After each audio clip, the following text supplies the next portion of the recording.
தமிழக உறவுகளுக்கு வணக்கம். ஈழத்திலிருந்து பார்க்கிற எனக்கு இந்த தேர்தலை பார்க்கிற போது ஈழத்திலே நடந்த பல சம்பவங்கள் ஞாபகத்துக்கு வந்து போகிறது. இப்படித்தான் இலங்கையிலும் ஒரு குடும்பம் இந்த இலங்கையிலே நாங்கள் தான் அடுத்த 25 வருடங்கள் 50 வருடங்களுக்கு ஆட்சி செய்ய போகிறோம் என்று சொல்லி இந்த நாட்டையே பிடித்து வைத்து ஆட்சி செய்து கொண்டிருந்தார்கள். ஒரு கொடுங்கோலான ஆட்சி. அவர்களை எதிர்ப்பதற்கு யாரும் இல்லை. அவர்கள் அண்ணன் தம்பி, அவர்கள் பிள்ளைகள், அவர்கள் சகோதரம், அவர்களுடைய ஒட்டுமொத்த உறவுகளுமே தான் அரசாங்கத்தை அலங்கரித்தது.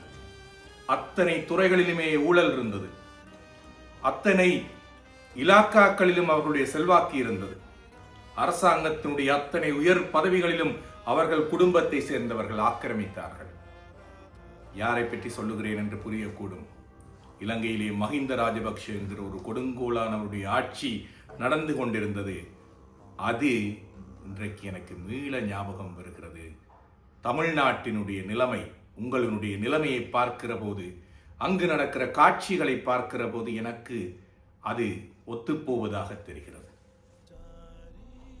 கருணாநிதியினுடைய குடும்பம் தான், தனக்கு பின் தன்னுடைய பிள்ளை, அதற்கு பிறகு அதனுடைய பேரன், இது தவிர இவர்கள் பிள்ளைகள், இவர்கள் மருமக்கள், இவர்கள் குடும்ப வாரிசுகள் என்று அரசியலிலே எங்களை மீறி நீங்கள் யாரும் வந்துவிட முடியாது என்று ஒரு இருமாப்போடு ஆட்சி செய்து கொண்டிருப்பதை பார்க்கிற போது எனக்கு இங்கு நடந்த மஹிந்த ராஜபக்ஷவும் அவர்கள் குடும்பமும் கண்முன் வந்து போகிறார்கள்.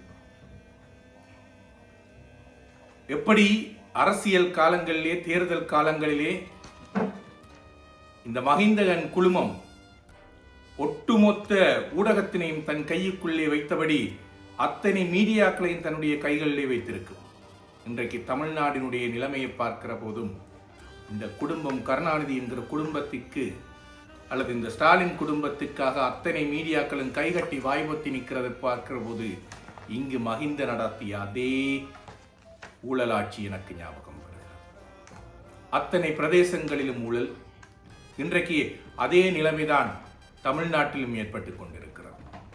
இலங்கையிலே ஒவ்வொரு தேர்தல் வருகிற போதும் இந்த மஹிந்த என்கோ என்ன தெரியுமா செய்யும்?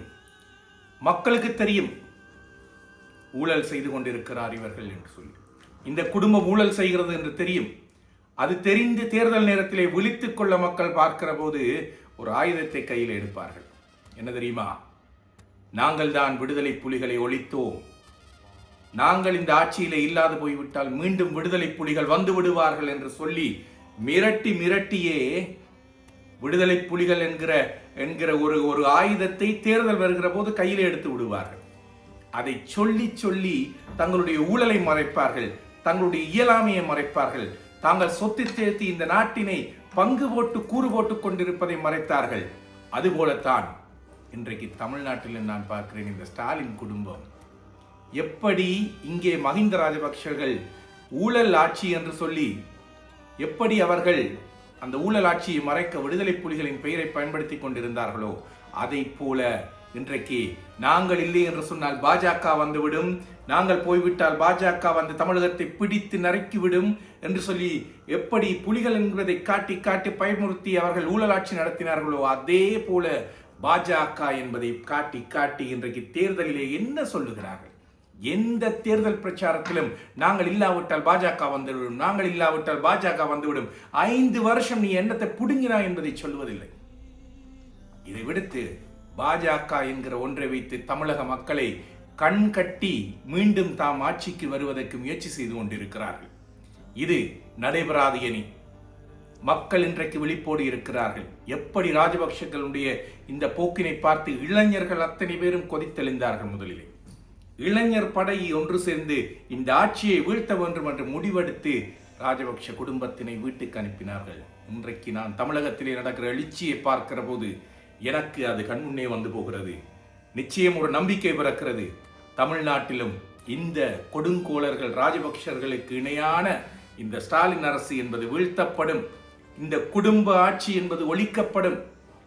எங்கள் குடும்பத்தை விட்டால் வேறு யாரும் இங்கே ஆட்சியிலே அமைந்து விட முடியாது, தமிழர்கள் இன்றைக்கும் அடிமையாக இருக்க வேண்டும் என நினைக்கிற இவர்கள் எண்ணம் அழிந்து போகும். இன்னொரு ஒற்றுமையும் பாருங்கள், தமிழர்களை அழித்ததிலே 2 கட்சிகளுக்கும் எப்படி ராஜபக்சர்களுக்கு பங்கு இருக்கிறதோ அதுபோல தமிழர்கள் நம்பி இருந்த போது, ஈழத்தமிழர்கள் நம்பி இருந்த போது ஏமாற்றிய குற்றம் இதே திமுகவுக்கும் காங்கிரசுக்கும் சேரும். இப்படி அத்தனையிலும் ஒற்றுமைப்பட்டு இருக்கிற இந்த இருவர்கள் இதை எப்படி இலங்கையிலே இளைஞர்கள் கொதித்தெழுந்தார்களோ தமிழ்நாட்டிலும் அதுபோல இளைஞர்கள் கொதித்தெழுந்திருக்கிறார்கள். ஒரு ஆட்சி மாற்றம் வரும். நன்றி. காத்திருக்கிறேன் ஒரு ஈழத்தவனாக.